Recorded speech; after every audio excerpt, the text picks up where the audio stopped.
Hi, എല്ലാവർക്കും നമസ്കാരം. ഓണം ഇങ്ങടുത്തെത്തി. മലയാളിക്ക് ഓണം എന്നാൽ സദ്യയാണ് പ്രധാനം. സദ്യക്ക് ഇഞ്ചിക്കറി ഒഴിച്ചുകൂടാനാവാത്ത കറികളിലൊന്നാണ്. ഇന്ന് ഞാൻ നിങ്ങൾക്ക് വേണ്ടി തയ്യാറാക്കുന്നത് ഇഞ്ചിക്കറിയാണ്. എങ്ങനെ ചെയ്യുന്നതെന്ന് കാണാം.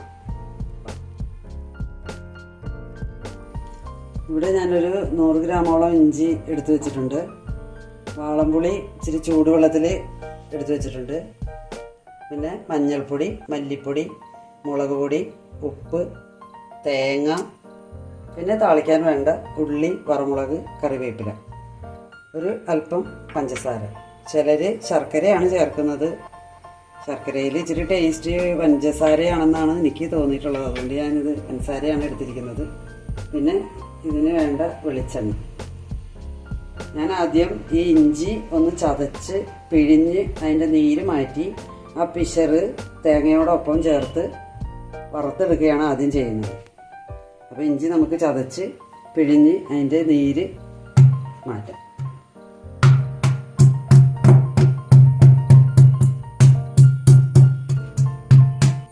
നമുക്കിത് പിഴിഞ്ഞ് കുറച്ച് പിഴിഞ്ഞ് മാറ്റാം.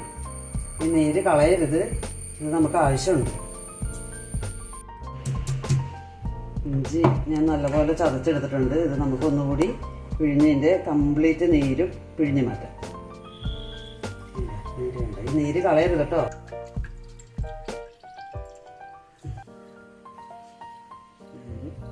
തേങ്ങയുടെ കൂടെ ഈ ഇഞ്ചിയുടെ പിശറിട്ടിട്ടുണ്ട്. ഇനി ഇതിൻ്റെ കൂടെ അല്പം വേപ്പില കൂടി ഇടാം.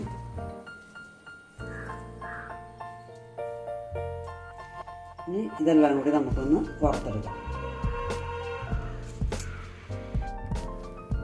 ഇത് ഇഞ്ചി ഞാൻ പിഴിഞ്ഞ് അതിൻ്റെ നീര് മാറ്റി പിശറും തേങ്ങയും പിന്നെ കുറച്ച് കറിവേപ്പിലയാണ്. അത് ഞാൻ ഈ പാനിലേക്ക് ഇടുകയാണ് കേട്ടോ.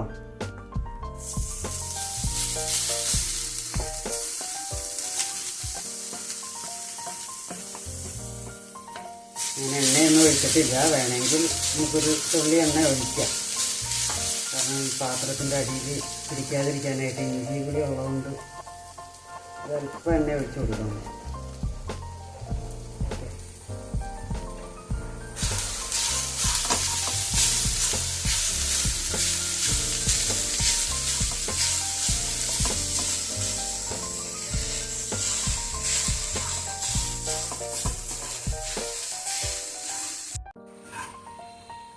അപ്പോൾ നമ്മുടെ തേങ്ങയുടെ ഇഞ്ചിയുടെയും ജലാംശം ഒന്ന് വലിഞ്ഞിട്ടുണ്ട്. നമുക്കത് മിക്സിയുടെ ജാറിലേക്ക് ഇട്ടൊന്ന് പൊടിച്ചെടുത്തിട്ട് വരാം. നമുക്ക് ഈ മിക്സിയുടെ ജാറിൽ ഒട്ടും ജലാംശം ഉണ്ടായിരിക്കരുത്. അപ്പോൾ ഈ തേങ്ങ ഞാനൊന്ന് പൊടിച്ചെടുത്തിട്ട് വരാം. അപ്പോൾ ഞാനിതാ പകുതി മൂപ്പായ തേങ്ങ ഞാനിത് പൊടിച്ചെടുത്തിട്ട് വന്നിട്ടുണ്ട്. ഇത് നമുക്ക് മുഴുവനായിട്ടും വറുത്തെടുക്കാം. ഇഞ്ചി, തേങ്ങ, കറിവേപ്പില.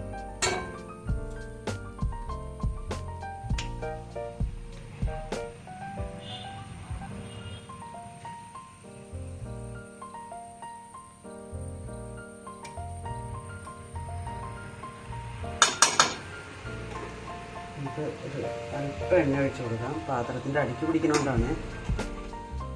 നോൺ സ്റ്റിക്ക് പാത്രം ആയിരുന്നെങ്കിൽ നമുക്ക് എണ്ണ ഒഴിക്കാണ്ട് തന്നെ ഇത് വറുത്തെടുക്കാമായിരുന്നു. ഇപ്പോൾ നമ്മുടെ തേങ്ങ മൂത്തിട്ടുണ്ട്. നമുക്ക് തീ വളരെ കുറച്ച് വെച്ചിട്ട് പൊടികൾ ചേർക്കാം.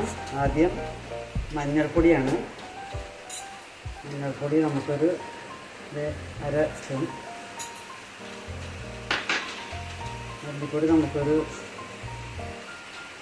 2.5 സ്പൂൺ ചേർക്കാം. മുളക് പൊടി നമുക്കൊരു 2 സ്പൂൺ ചേർക്കാം. കാരണം പച്ചമുളകൊന്നും ഇടുന്നില്ലല്ലോ. ഇത്രയും പൊടികളാണ് വേണ്ടത്. മുളക് പൊടി, മല്ലിപ്പൊടി, മഞ്ഞൾപ്പൊടി. പിന്നെ തേങ്ങയുടെ കൂടെ ഇതെല്ലാം കൂടി വറുത്ത് നമുക്ക് നല്ല വെണ്ണ പോലെ അരച്ചെടുക്കണം. ഒട്ടും വെള്ളം ഒഴിക്കാതെ വേണം നമ്മളിത് അരച്ചെടുക്കാനായിട്ട്.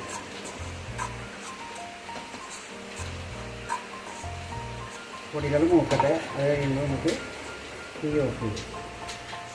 കൈയെടുക്കാണ്ട് വേണം കേട്ടോ. ഇതിൻ്റെ വറവിലാണ് ഇതിൻ്റെ രുചി ഇരിക്കുന്നത്. കരിഞ്ഞു പോയാൽ ടേസ്റ്റ് മാറും. അതുകൊണ്ട് വളരെ ശ്രദ്ധിച്ച് വേണം നമ്മൾ ഈ വറവ് റെഡിയാക്കി എടുക്കാൻ.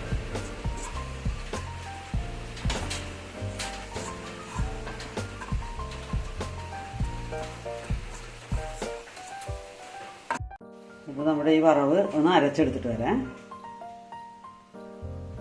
അപ്പോൾ നമ്മുടെ തേങ്ങ വറുത്തത് അരച്ചെടുത്തിട്ട് വന്നിട്ടുണ്ട്. ഒട്ടും തരി വെള്ളം ചേർക്കാണ്ടാണ് ഞാൻ ഈ വെണ്ണ പോലെ ഇങ്ങനെ അരച്ചെടുത്തിരിക്കുന്നത് കേട്ടോ. കറക്റ്റ് വറവാണെങ്കിൽ ഇതുപോലെ നമുക്ക് അരച്ചെടുക്കാൻ പറ്റും. ഇനി നമുക്ക് ഇത് താളിച്ചെടുക്കാം.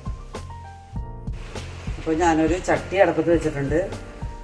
ചട്ടിയിലേക്ക് നമുക്ക് കുറച്ച് വെളിച്ചെണ്ണ ഒഴിച്ചെടുക്കാം.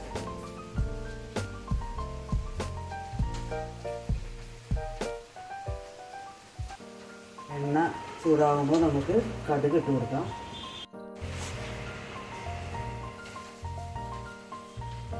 എണ്ണ ചൂടായിക്കൊണ്ടിരിക്കുകയാണ്. കടുകിട്ട് നോക്കാം.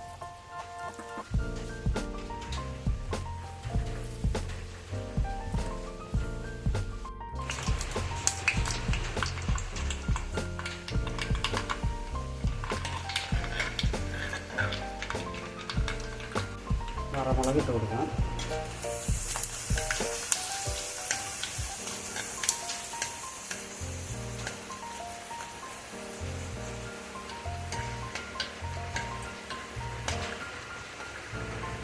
ഉള്ളി ഇട്ട് കൊടുക്കാം.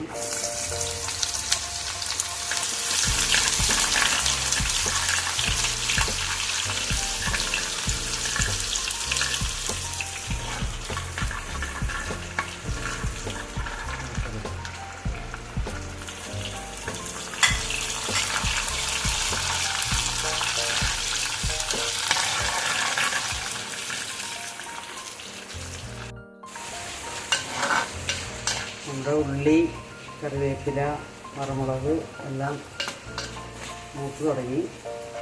തീ കുറച്ച് വെച്ചിട്ട് നമുക്ക് അരപ്പ് ചേർത്ത് കൊടുക്കാം.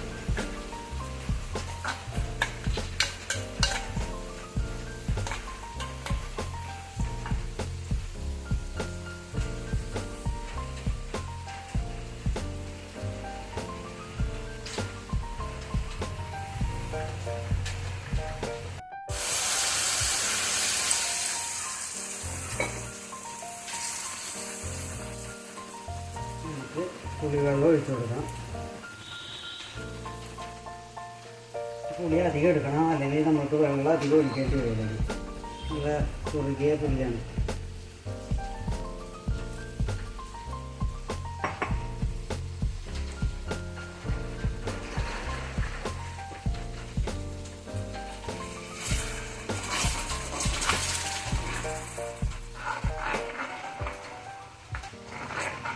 ഉപ്പിട്ടിട്ടില്ല, നമുക്ക് ഉപ്പിടണം.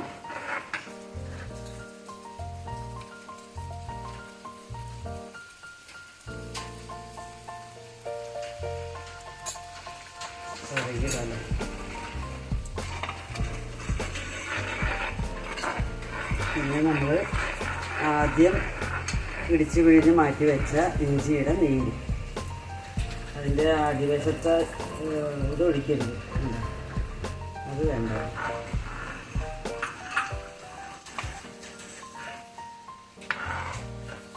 ഈ സമയത്ത് നമുക്ക് ഇച്ചിരി ശർക്കരയോ പഞ്ചസാരയോ ചേർക്കാം.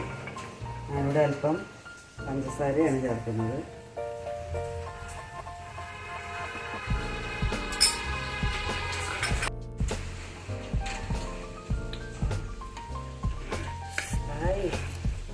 അടിപൊളി കേട്ടോ.